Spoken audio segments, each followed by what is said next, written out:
How your subconscious removes mental blocks. The solution lies within the problem. The answer is in every question. If you are presented with a difficult situation and you cannot see your way clear, the best procedure is to assume that infinite intelligence within your subconscious mind knows all and sees all, has the answer, and is revealing it to you now. Your new mental attitude that the creative intelligence is bringing about a happy solution will enable you to find the answer. Rest assured that such an attitude of mind will bring order, peace, and meaning to all your undertakings. How to break or build a habit. You are a creature of habit. Habit is the function of your subconscious mind. You learn to swim, ride a bicycle, dance, and drive a car by consciously doing these things over and over again until they establish tracks in your subconscious mind. Then, the automatic habit action of your subconscious mind took over. This is sometimes called second nature, which is a reaction of your subconscious mind to your thinking and acting. You are free to choose a good habit or a bad habit. If you repeat a negative thought or act over a period of time, you will be under the compulsion of a habit. The law of your subconscious is compulsion. How he broke a bad habit. Mr. Jones said to me, an uncontrollable urge to drink seizes upon me, and I remain drunk for 2 weeks at a time. I can't give up this terrible habit. Time and time again these experiences had occurred to this unfortunate man. He had grown into the habit of drinking to excess. Although he had started drinking of his own initiative, he also began to realize that he could change the habit and establish a new one. He said that while through his willpower he was able to suppress his desires temporarily, his continued efforts to suppress the many urges only made matters worse. His repeated failures convinced him that he was hopeless and powerless to control his urge or obsession. This idea of being powerless operated as a powerful suggestion to his subconscious mind and aggravated his weakness, making his life a succession of failures. I taught him to harmonize the functions of the conscious and subconscious mind. When these two cooperate, the idea or desire implanted in the submind is realized. His reasoning mind agreed that if the old habit path or track had carried him into trouble, he could consciously form a new path to freedom, sobriety, and peace of mind. He knew that his destructive habit was automatic, but since it was acquired through his conscious choice, he realized that if he had been conditioned negatively, he also could be conditioned positively. As a result, he ceased thinking of the fact that he was powerless to overcome the habit. Moreover, he understood clearly that there was no obstacle to his healing other than his own thought. Therefore, there was no occasion for great mental effort or mental coercion. The power of his mental picture. This man acquired a practice of relaxing his body and getting into a relaxed, drowsy, meditative state. Then he filled his mind with the picture of the desired end, knowing his subconscious mind could bring it about the easiest way. He imagined his daughter congratulating him on his freedom and saying to him, "Daddy, it's wonderful to have you home." He had lost his family through drink. He was not allowed to visit them, and his wife would not speak to him. Regularly, systematically, he used to sit down and meditate in the way outlined. When his attention wandered, he made it a habit to immediately recall the mental picture of his daughter with her smile, and the scene of his home, enlivened by her cheerful voice. All this brought about a reconditioning of his mind. It was a gradual process.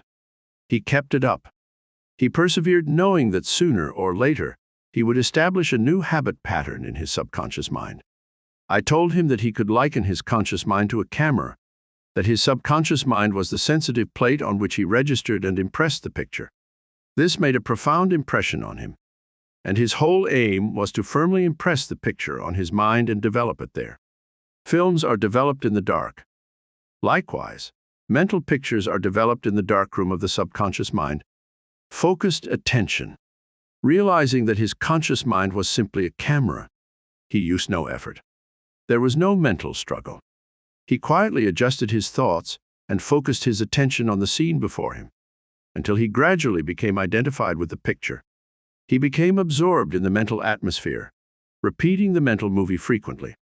There was no room for doubt that a healing would follow. When there was any temptation to drink, he would switch his imagination from any reveries of drinking bouts to the feeling of being at home with his family. He was successful because he confidently expected to experience the picture he was developing in his mind. Today, he is president of a multi-million-dollar concern and is radiantly happy. He said a jinx was following him. Mr. Block said that he had been making an annual income of $20,000, but for the past 3 months, all doors seemed to jam tightly.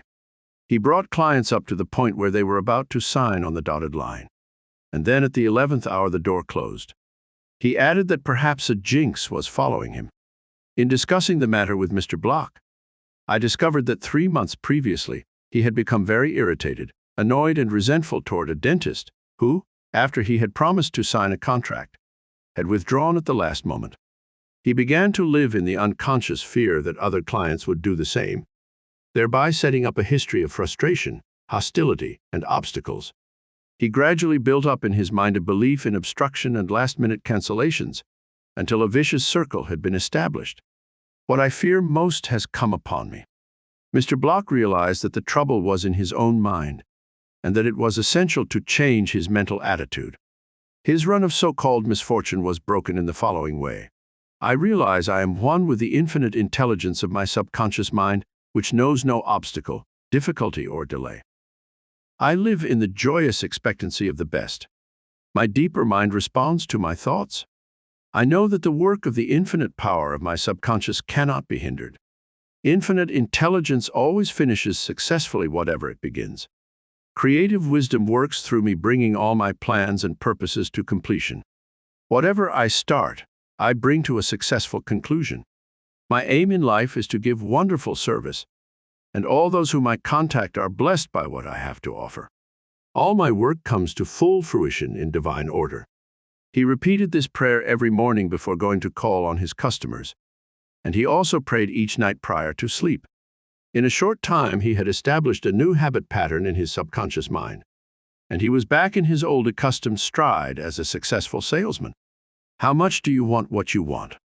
A young man asked Socrates how he could get wisdom. Socrates replied, "Come with me." He took the lad to a river, pushed the boy's head under the water, held it there until the boy was gasping for air, then relaxed and released his head. When the boy regained his composure, he asked him, "What did you desire most when you were underwater?" "I wanted air," said the boy. Socrates said to him, "When you want wisdom as much as you wanted air when you were immersed in the water, you will receive it." Likewise, when you really have an intense desire to overcome any block in your life, and you come to a clear-cut decision that there is a way out and that is the course you wish to follow, then victory and triumph are assured. If you really want peace of mind and inner calm, you will get it regardless of how unjustly you have been treated, or how unfair the boss has been, or what a mean scoundrel someone has proved to be. All this makes no difference to you when you awaken to your mental and spiritual powers.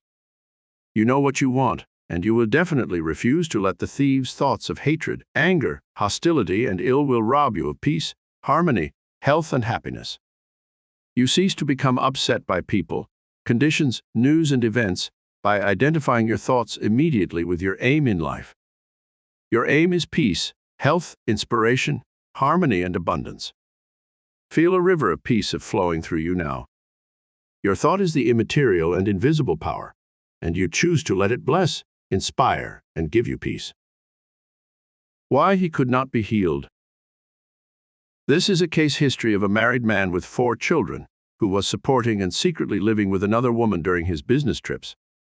He was ill, nervous, irritable, and cantankerous, and he could not sleep without drugs.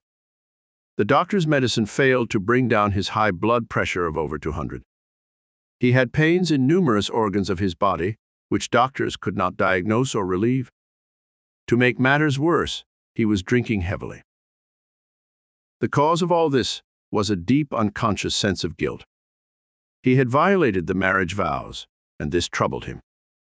The religious creed he was brought up on was deeply lodged in his subconscious mind, and he drank excessively to heal the wound of guilt. Some invalids take morphine and codeine for severe pains. He was talking alcohol for the pain or wound in his mind. It was the old story of adding fuel to the fire. The explanation and the cure. He listened to the explanation of how his mind worked. He faced his problem, looked at it, and gave up his dual role. He knew that his drinking was an unconscious attempt to escape. The hidden cause lodged in his subconscious mind had to be eradicated. Then the healing would follow. He began to impress his subconscious mind 3 or 4 times a day by using the following prayer. My mind is full of peace, poise, balance, and equilibrium. The infinite lies stretched in smiling repose within me. I am not afraid of anything in the past, the present, or the future. The infinite intelligence of my subconscious mind leads, guides, and directs me in all ways. I now meet every situation with faith, poise, calmness, and confidence. I am now completely free from the habit. My mind is full of inner peace, freedom, and joy. I forgive myself, then I am forgiven. Peace, sobriety, and confidence reign supreme in my mind. He repeated this prayer frequently as outlined, being fully aware of what he was doing and why he was doing it. Knowing what he was doing gave him the necessary faith and confidence. I explained to him that as he spoke these statements out loud, slowly, lovingly, and meaningfully, they would gradually sink down into his subconscious mind. Like seeds, they would grow after their kind.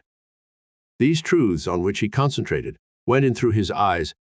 His ears heard the sound, and the healing vibrations of these words reached his subconscious mind and obliterated all the negative mental patterns which caused all the trouble. Light dispels darkness. The constructive thought destroys the negative thought. He became a transformed man within a month. Refusing to admit it.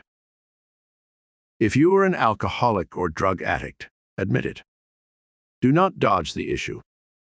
Many people remain alcoholics because they refuse to admit it.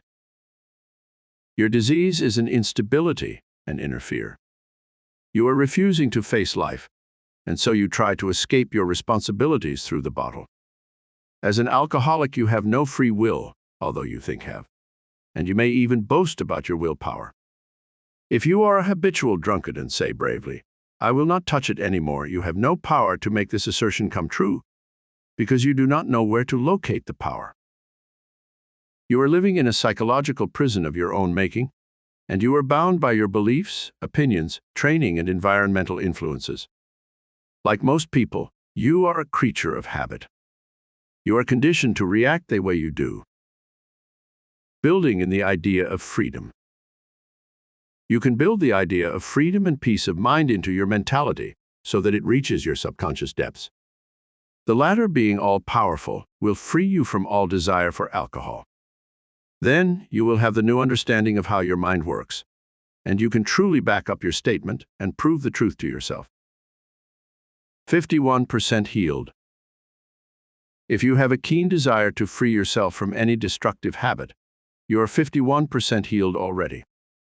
When you have a greater desire to give up the bad habit than to continue it, you will not experience too much difficulty in gaining complete freedom.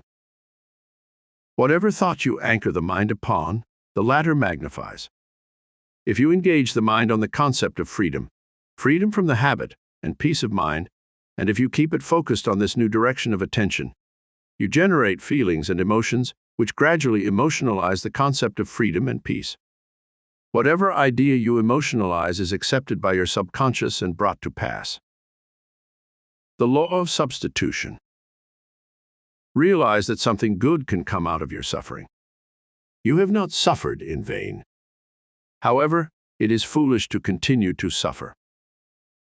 If you continue as an alcoholic, it will bring about mental and physical deterioration and decay. Realize that the power in your subconscious is backing you up. Even though you may be seized with melancholia, you should begin to imagine the joy of freedom that is in store for you. This is the law of substitution. Your imagination took you to the bottle. Let it take you now to freedom and peace of mind. You will suffer a little bit, but it is for a constructive purpose. You will bear it like a mother in the pangs of childbirth, and you will likewise bring forth a child of the mind. Your subconscious will give birth to sobriety. Cause of alcoholism. The real cause of alcoholism is negative and destructive thinking, for as a man thinketh, so is he. The alcoholic has a deep sense of inferiority, inadequacy, defeat, and frustration, usually accompanied by a deep inner hostility. He has countless alibis as to his reason for drinking, but the sole reason is in his thought life. 3 magic steps. The first step: get still, quiet the wheels of the mind. Enter into a sleepy, drowsy state. In this relaxed, peaceful, receptive state, you are preparing for the second step. The second step: take a brief phrase which can readily be graven on the memory and repeat it over and over as a lullaby. Use the phrase, "Sobriety and peace of mind are mine now, and I give thanks." To prevent the mind from wandering, repeat it aloud or sketch its pronunciation with the lips and tongue as you say it mentally. This helps its entry into the subconscious mind. Do this for 5 minutes or more. You will find a deep emotional response. The third step: just before going to sleep, practice what Johann von Goethe, a German author, used to do. Imagine a friend or loved one in front of you. Your eyes are closed, you are relaxed and at peace. The loved one or friend is subjectively present and is saying to you, "Congratulations." You see the smile, you hear the voice. You mentally touch the hand. It is all real and vivid. The word congratulations implies complete freedom. Hear it over and over again until you get the subconscious reaction which satisfies. Keep on keeping on. When fear knocks at the door of your mind, or when worry, anxiety, and doubt cross your mind, behold your vision, your goal. Think of the infinite power within your subconscious mind, which you can generate by your thinking and imagining, and this will give you confidence, power, and courage. Keep on, persevere, until the day breaks and the shadows flee away. Review your thought power. 1. The solution lies within the problem. The answer is in every question. Infinite intelligence responds to you as you call upon it with faith and confidence. 2. Habit is the function of your subconscious mind. There is no greater evidence of the marvelous power of your subconscious than the force and sway habit holds in your life. You are a creature of habit. 3. You form habit patterns in your subconscious mind by repeating a thought and act over and over again, until it establishes tracks in the subconscious mind and becomes automatic, such as swimming, dancing, typing, walking, driving your car, etc. 4. You have freedom to choose. You can choose a good habit or a bad habit. Prayer is a good habit. 5. Whatever mental picture, backed by faith, you behold in your conscious mind, your subconscious mind will bring to pass. 6. The only obstacle to your success and achievement is your own thought or mental image. 7. When your attention wanders, bring it back to the contemplation of your good or goal. Make a habit of this. This is called disciplining the mind. 8. Your conscious mind is the camera, and your subconscious mind is the sensitive plate on which you register or impress the picture. 9. The only jinx that follows anyone is a fear thought repeated over and over in the mind. Break the jinx by knowing that whatever you start you will bring to a conclusion in divine order. Picture the happy ending and sustain it with confidence. 10. To form a new habit, you must be convinced that it is desirable. When your desire to give up the bad habit is greater than your desire to continue, you are 51% healed already. 11. The statements of others cannot hurt you except through your own thoughts and mental participation. Identify yourself with your aim, which is peace, harmony, and joy. You are the only thinker in your universe. 12. Excessive drinking is an unconscious desire to escape. The cause of alcoholism is negative and destructive thinking. The cure is to think of freedom, sobriety, and perfection, and to feel the thrill of accomplishment. 13. Many people remain alcoholics because they refuse to admit it. 14. The law of your subconscious mind, which held you in bondage and inhibited your freedom of action, will give you freedom and happiness. It depends on how you use it. 15. Your imagination took you to the bottle. Let it take you to freedom by imagining you are free. 16. The real cause of alcoholism is negative and destructive thinking. As a man thinketh in his heart, subconscious mind, so is he. 17. When fear knocks at the door of your mind, let faith in God and all things good open the door.